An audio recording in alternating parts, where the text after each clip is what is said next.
The Boys and Invincible are two of the best superhero TV shows out there, and they each have their own version of Superman. Neither of them are really as nice as the real Superman, though, and that's probably putting it lightly. They also both have their own versions of the Justice League, the Seven, and the Guardians of the Globe. So, who'd win if these two teams went at it? Who'd come out on top? Well, let's get into it. But before we get into it, well, if you think the Seven win, be sure to hit the subscribe button. If you disagree, if you think the Guardians of the Globe take it, well, be sure to hit that notification bell. Now let's get it.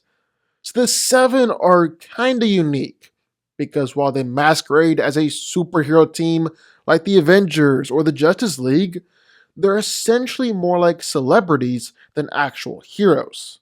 And plus, some of them are just straight up evil, don't care about anyone but themselves. On the other hand, well, the Guardians of the Globe are actually trying to make the world a better place. They're doing what heroes do, and are in fact some of the strongest beings in the universe. It's just that Omni-Man is a whole lot stronger, and when he got tired of the Guardians being around, well, then they were no longer around. Now, because both of them are essentially knockoffs of the Justice League, they've got some of the same types of heroes. Like there's the Aquaman knockoff, the Deep, and Aquarius. A fish man who's king of Atlantis, and then just a walking sexual harassment case. Neither of them are really bringing too much to the table. Aquarius can fire a blast of water, and the Deep is a good swimmer, I guess. Got some weird gills, at least. Then there's the Batman clone, Black Noir and Darkwing. Darkwing might not have any powers, but he's a really skilled fighter, and just like Batman, is an expert using his brain and his gadgets to win fights. But Black Noir is something else, or at least he might be something else. We still really don't know too much about him. We know that it seems like he can't feel pain. He's incredibly durable. He might be one of the most powerful of the Seven. At the very least, he's definitely Vaught's silent attack dog. The Wonder Woman copycat, Queen Maeve, and War Woman. Now, we've never really seen Maeve go all out, truly unleash her power like Homelander or Stormfront have. But just from stopping in a speeding armored truck cold, it's safe to say that she's pretty powerful. But War Woman? Well, she's an ancient warrior with almost godlike abilities. Insanely strong, insanely fast, she can fly, an expert fighter, and absolutely not afraid to smack the crap out of you with her mace.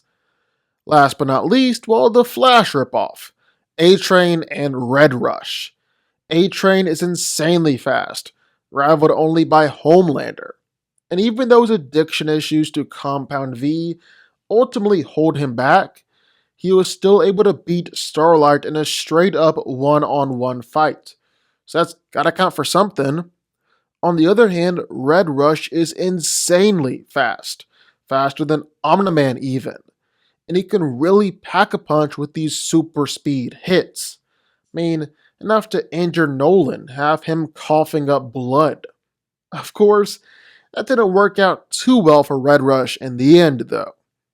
Then for the remaining Guardians of the Globe, well, there's the Green Ghost. She swallowed a magical amulet, allowing herself to turn intangible, passing through objects with ease, making it so that nothing can hurt her. There's Martian Man, a shape-shifting alien from Mars who can change his body into anything that he wants, usually relying on elasticity and stretchy limbs, though. And then the Immortal, good old honest Abe Lincoln himself. He really lives up to his name of being immortal. And on top of that, he's powerful enough to take on Omni-Man one-on-one. For a while at least. But still, the guy is seriously no joke. Then for the Seven, well, there's Translucent, who can turn his skin translucent and is incredibly durable. Bullets and chainsaws don't do anything to him.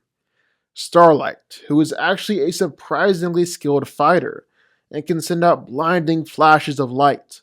And then, of course, there's Homelander, the closest thing to Superman here.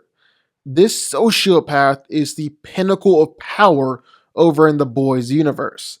Superhuman strength, durability, speed, flight, laser vision. The guy is an absolute total powerhouse. Now, here's the difference between these two teams. One's a real superhero team, and one's not.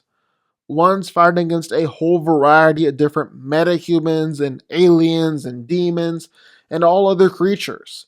The other is fighting against inexperienced Compound V users and basic humans. You can't buy that experience that the Guardians of the Globe have. They are way more skilled and ready to go than the Seven are. And plus, they actually fight as a team. They actually are a team, rather than essentially a giant PR project used to sell merchandise and movies and advertising. And then there's one person we haven't talked about yet, Omni-Man. He is easily the most powerful person here in this video, able to wipe out whole civilizations in the blink of an eye, can level cities and wreck mountains. He is insanely fast, insanely tough. He's easily the world's worst dad, just absolutely unhinged. And he was able to kill the Guardians of the Globe all by himself, take them all on, and win. Now, why is this worth mentioning? And why is it actually a plus for the Guardians? Well, because the Guardians were able to fight back. They lasted a few minutes against Nolan's sneak attack, made him bleed, had him on the ropes a little bit, and at the end of the day, well, they actually put him in a coma for a week. Sure, he killed all of them, but they took the world's most powerful man to his breaking point. And I say all that because Omni-Man is more powerful than Homelander. By like a lot. Omni-Man is more powerful than all the Seven combined. Just based on what they've shown us in the show, the Seven wouldn't have lasted but a few seconds against Omni-Man. The Guardians of the Globe are able to put him into a coma. Darkwing and Aquarius might not be able to make it. Homelander might take them out of his heat vision. But after that, well, Immortal, War Woman, and Red Rush are more than enough to take most of the Seven out. They're a better team, they're more powerful, they have more experience, they've taken on bigger threats, they're coming out on top here. The Guardians of the Globe win.